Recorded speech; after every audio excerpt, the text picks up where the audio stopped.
Hello అండి, ఇవి ఏం జంతికలో తెలుసా? చాలా అంటే చాలా బాగున్నాయి. క్రిస్పీగా ఒక 15 రోజులు నిల్వ ఉంటాయన్నమాట. హెల్దీ కూడా, పిల్లలకి చాలా మంచిది. ఈవినింగ్ స్నాక్స్ అడిగినప్పుడు ఒక్కసారి ఇలా ట్రై చేసి ఇవ్వండి పిల్లలకి, చాలా బాగుంటాయి అన్నమాట.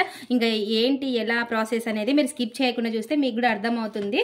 ఇంకా లేట్ ఎందుకు, వీడియోలోకి వెళ్ళిపోదాం. ఈ రిబ్బన్ పకోడీ ఎలానో చూసేయండి.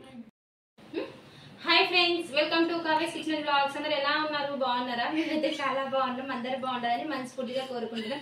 ఎవరైనా మన ఛానల్ ని ఫస్ట్ టైం చూస్తుంటే సబ్స్క్రైబ్ చేసుకోండి. సబ్స్క్రైబ్ చేసుకున్న వాళ్ళకి థ్యాంక్ యూ సో మచ్. అలాగే స్కిప్ చేయకుండా పూర్తి వీడియో నుండి చూసినా ఒక లైక్ అయితే చేయండి. మీరు లైక్ చేయడం వల్ల మా ఛానల్ మరింత ముందుకు వెళ్తుంది అనమాట. ఈ రోజు అలాగే పక్కన ఉన్న బెల్ ఐకాన్ అయితే నొక్కండి. మేము పెట్టే ప్రతి వీడియో మీకు నోటిఫికేషన్ వస్తుంది. ఈ రోజు మన ఛానల్లో వచ్చేసి పెసరపప్పుతో అయితే ఈవినింగ్ స్నాక్స్ కి పిల్లలకి ఇలా ఇవ్వచ్చు అనమాట. జంతికలు అయితే చేయబోతున్నాను, అది కుక్కర్ లో. మరి అది ఎలా ఏంటి అనేది మీరు స్కిప్ చేయకుండా చూస్తే మీకు కూడా అర్థమవుతుంది. ఇంకా ఎలా కుక్కర్ లో జంతికలు అంటే మీరు కూడా ఒకసారి చూస్తారు కదా, అది రిబ్బన్ లాగా చేస్తున్నాను అనమాట. మరి లేట్ ఎందుకు, ఇంకా ప్రాసెస్ లోకి వెళ్ళిపోదాం పదండి. చూసారు కదండి, ఒక కప్పు పెసర్లు అయితే తీసుకున్నాను నేనైతే. ఒక కప్పు ఇవి కుక్కర్ లో ఫస్ట్ అయితే ఉడకబెట్టుకుందాం అనమాట. కుక్కర్లో జంతికలు మరి మీరు ఎప్పుడైనా చూసారో లేదో కామెంట్ అయితే పెట్టండి. ఇప్పుడు ఒక కప్పు తీసుకున్నాం కదా, వీటిని కుక్కర్లోకి అయితే వేద్దాము. ఒక కప్పుకి 2.5 కప్పులు వాటర్ అయితే సరిపోతుంది. ఇప్పుడు వాటర్ వేసుకొని ఒక 4 విజిల్స్ అలా వచ్చే వరకు మనకు మెత్తపడాలన్నమాట. ఇవి వచ్చేసి మెత్తగా అయ్యే వరకు ఉడికించుకుందాము. ఇప్పుడు ఒక 2.5 కప్పుల వాటర్ అయితే వేసుకుందాము. ఎక్కువైనా కొంచెం పర్లేదండి, ఎందుకంటే మనకి ఇంకా మళ్ళీ బియ్యం పిండిలో వాటర్ వేసుకున్న పని అయితే తప్పుతుంది. ఇలా 2.5 కప్పులు అయితే వేసుకున్నాం చూడండి. మునిగే వరకైనా వేసుకోవచ్చు మీరైతే. ఇప్పుడు మనం వీటిని కుక్కర్లో విజిల్ పెట్టేసుకుందాము. ఒక 2 సార్లు అయితే కడిగి వాటర్ వేసుకోండి. ఒక 4 విజిల్స్ అలా సిమ్లో పెట్టుకొని ఉడికించుకోండి. ఒక 4 విజిల్స్ తర్వాత అయితే ఉడికిందో లేదో చూద్దాము. ఇప్పుడు 4 విజిల్స్ తర్వాత అయితే చూడండి ఉడికిపోయింది మెత్తగా. ఇప్పుడు మీ దగ్గర మ్యాషర్ది మెత్తగా చేసేది ఉంటే దాంతో చేసుకోండి, లేదంటే పప్పు గుత్తితో చేస్తాను నేనైతే. ఇలా మెత్తగా, లేదంటే మిక్సీలో అయినా వేసుకోవచ్చు. ఇలాగే మెత్తగా అవుతుంది ఇది. ఇలా నేనైతే పప్పు గుత్తితోనే మెత్తగా చేసేస్తున్నాను చూడండి. ఇలా మెత్తగా చేసేసుకోవాలి. మెత్తగా అయితే చేసేసుకోవాలి చూడండి. ఇలా మెత్తగా చేసుకున్న దాన్ని కొంచెం చల్లారనివ్వాలి. కొంచెం చల్లగా అయిన తర్వాత నెక్స్ట్ ప్రాసెస్ చూద్దాం. నెక్స్ట్ వచ్చేసి బియ్యం పిండి అండి. మనం ఒక కప్పు తీసుకున్నాం కదా, ఈ కప్పుతో అయితే ఈ కప్పుతో 4 కప్పులు బియ్యం పిండి అయితే తీసుకోవాలి. 4 కప్స్ బియ్యం పిండి అయితే తీసుకోవాలి చూడండి. తీసుకొని ఇలా 4 కప్స్ అయితే తీసుకోవాలి చూడండి బియ్యం పిండి. ఇందులోకే కొంచెం వాము వేసుకుంటే అరుగుదల బాగా అవుతుంది కదా మనం చేసిన రిబ్బన్ పకోడీ. అలాగే నువ్వులు ఎక్కువ వేసుకున్నా కూడా టేస్ట్ అనేది చాలా బాగుంటుంది. నువ్వులు, అలాగే ఓ 2 స్పూన్లంత కారం, అది మీ స్పైసీని బట్టి మీరు వేసుకోవచ్చండి. అలాగే మన రుచికి సరిపడినంత సాల్ట్,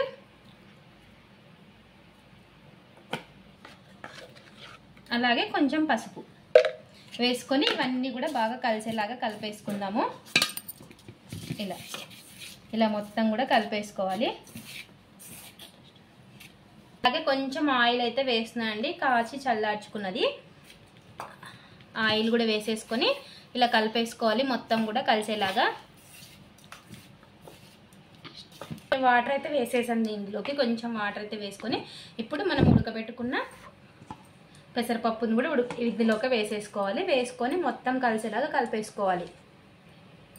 ఇలా మొత్తం కూడా కలిసేలాగా కలిపేసుకోవాలి చూడండి. ఇలాగే అంతా కలిపేసుకోవాలి. ఈ పెసరపప్పు అనేసి మనకు బియ్యం పిండికి ఇలా బాగా కలసాలన్నమాట.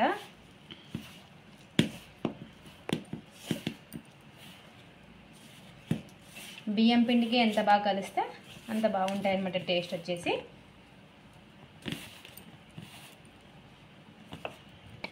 ఇప్పుడు ఇలా మొత్తం కలిసేలాగా కలిపేసుకున్న తర్వాత ఇప్పుడు వాటర్ అయితే వేసుకోవాలి చూడండి. వాటర్ మనం చూసుకొని వేసుకోవాలి. మనం జంతికలకి ఎలా కలుపుకుంటామో ఈ రిబ్బన్ పకోడీకి కూడా అలాగే కలుపుకోవాలి. ఇలా మొత్తం కూడా బాగా కలుపుకుంటూ ఇలా పిసుక్కుంటూ కలుపుకోవాలి.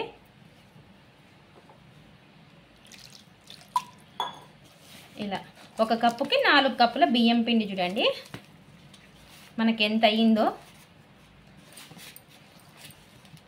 ఇలాగే మనం మొత్తం కలిసేలాగా కలిపేసుకోవాలి చూడండి.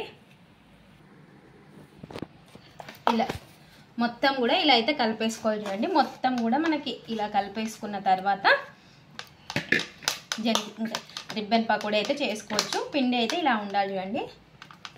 మరి మనం సేమ్ జంతికలకి ఎలా అయితే కలుపుకుంటామో అలా అయితే ఉండాలి పిండి వచ్చేసి. చాలా బాగుంటాయి టేస్ట్ మటుకు. ఒకసారి మీరు కూడా ట్రై చేయండి స్కిప్ చేయకుండా. మీరు ఎప్పుడైనా చేశారా పెసరపప్పుతో ఇలా అయితే? చేసిన వాళ్ళు కామెంట్ అయితే పెట్టండి. ఇప్పుడు నెక్స్ట్ వచ్చేసి ఇంకా మనం ఆయిల్ అయితే పెట్టేసుకుందాము. గ్యాస్ అయితే ఆన్ చేసేసుకొని ఒక కడాయి అయితే పెట్టేసుకున్నాం చూడండి. కడాయి పెట్టేసుకున్న తర్వాత ఆయిల్ అయితే వేసుకుందాం ఇందులోకి.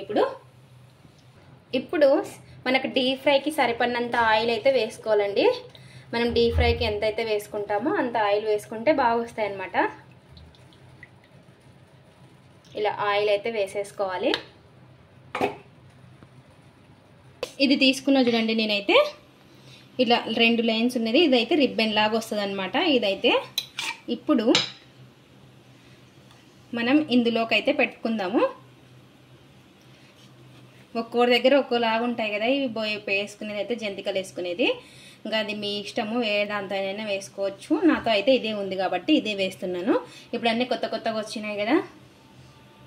ఇప్పుడు ఆయిల్ వేడెక్కిన తర్వాత ఆయిల్ అయితే వేడెక్కింది చూడండి. ఇప్పుడు సిమ్లో పెట్టేసుకొని మనం వేసుకుందాం. జంతికల్లాగా వేసుకునేదే. ఇలా చుట్టూ తిప్పేసుకొని వేసుకోవడమే చూడండి. ఇలా వెంటనే తిప్పకండి, నిదానంగా కొంచెం అప్పుడవే పైకి తేలుతుంది చూడండి.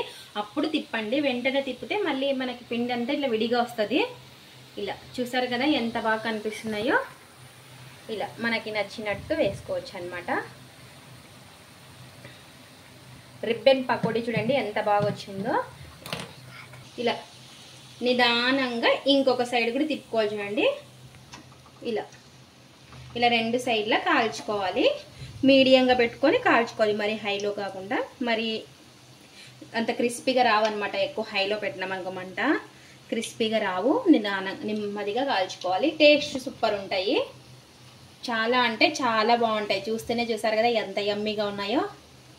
ఇలా కాలిన తర్వాత తీసేసుకోవడమే. ఇంకా చూసారు కదా ఎంత బాగా వచ్చిందో. ఇలా ఆయిల్ అంతా పోయిన తర్వాత తీసుకొని ప్లేట్లోకి అయితే వేసుకుందాము. అన్నీ కూడా ఇలాగే చేసేసుకుందాము.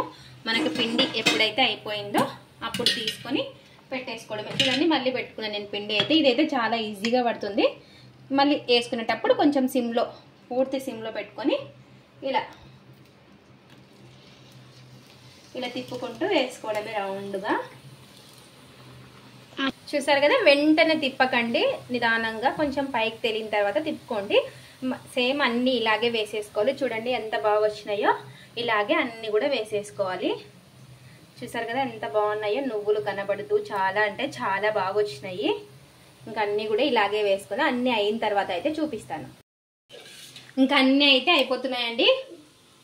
అయితే ఇవన్నీ అయినాయి అనమాట. మనం కలుపుకున్న పిండికి చూసారు కదా ఇవన్నీ అయితే అయ్యాయన్నమాట. ఇవి ఒక 15 రోజులు అలా ఉంటాయి. మనం డబ్బాలో స్టోర్ చేసి పెట్టుకుంటే దగ్గరికి రండి లాస్ట్ ఇంకా అయిపోతుంది. ఇది వచ్చేసి లాస్ట్ అనమాట. పిండి మొత్తం అయిపోయింది. ఇంకా చూసాను కదా రిబ్బన్ లాగా ఎంత బాగా వచ్చిందో. చాలా సూపర్గా వచ్చాయి. అన్నీ ఇలాగే చేసుకున్నాను అనమాట. చాలా అంటే చాలా బాగా వచ్చినాయి. చూడండి అన్నీ ఇలాగే చేసేసాను అనమాట. ఇప్పుడు ఒక డబ్బాలో అయితే స్టోర్ చేసి పెట్టుకోవచ్చు అనమాట. మనం కావాల్సినప్పుడు తినచ్చు. అన్నీ కూడా అయిపోయాయండి. చూసారు కదా నాకు ఇవన్నీ అయితే అయ్యాయన్నమాట. మనం తడుపుకున్న పిండికి ఇవన్నీ అయితే అయ్యాయి అనమాట. చూసారు కదా 4 కప్స్కి ఇన్ని అయితే అయ్యాయి. ఇప్పుడు టేస్ట్ చూద్దాం. ఇలా పొడి పొడిగా అయితే అనమాట మనకి. చూసారు కదా ఎంత బాగా అయితే వచ్చినాయో. ఇప్పుడు టేస్ట్ అయితే చూద్దాము. సౌండ్ వినిపిస్తుందో లేదో. క్రిస్పీగా చాలా బాగున్నాయి. రిబ్బన్ పకోడీ చాలా అంటే చాలా బాగుంది. ఇలా కాకుండా మీరు మామూలుగా అయినా వేసుకోవచ్చు. మనం జంతికలు వేసుకుంటాం కదా రౌండ్ బొక్కలు, అలా అయినా కూడా వేసుకోవచ్చు. చాలా బాగా వస్తాయి. చాలా క్రిస్పీగా చాలా బాగున్నాయి. 15 రోజుల వరకు అయితే స్టోర్ ఉంటాయి అనమాట. మీరు కూడా ఒకసారి స్కిప్ చేయకుండా చూసి మీరు కూడా ఒకసారి ట్రై చేయండి. చాలా అంటే చాలా బాగున్నాయి. చూసారు కదా మనం కలుపుకున్న పిండికి ఇవన్నీ అయితే అయ్యాయి. ఇది ఫ్రెండ్స్ ఇవాళ వీడియో. మీకు నచ్చినట్లయితే లైక్ చేయండి, షేర్ చేయండి, కామెంట్ చేయండి, సబ్స్క్రైబ్ చేసుకొని అలాగే పక్కన ఉన్న బెల్ ఐకాన్ నొక్కండి. నేను చేసిన రిబ్బన్ పకోడీ ఎలా ఉన్నాయో చూసి, జంతికలు ఏదైనా అనుకోవచ్చు పేరైతే, ఎలా ఉన్నాయో చూసి కామెంట్ అయితే పెట్టండి. మీరు స్కిప్ చేయకుండా చూసి ఒకసారి కామెంట్ అయితే పెట్టండి. ఒకసారి మీరు ట్రై చేసిన తర్వాత థ్యాంక్స్ ఫర్ వాచింగ్, బాయ్. ఒకసారి ట్రై చేసి కామెంట్ అయితే పెట్టండి, బాయ్.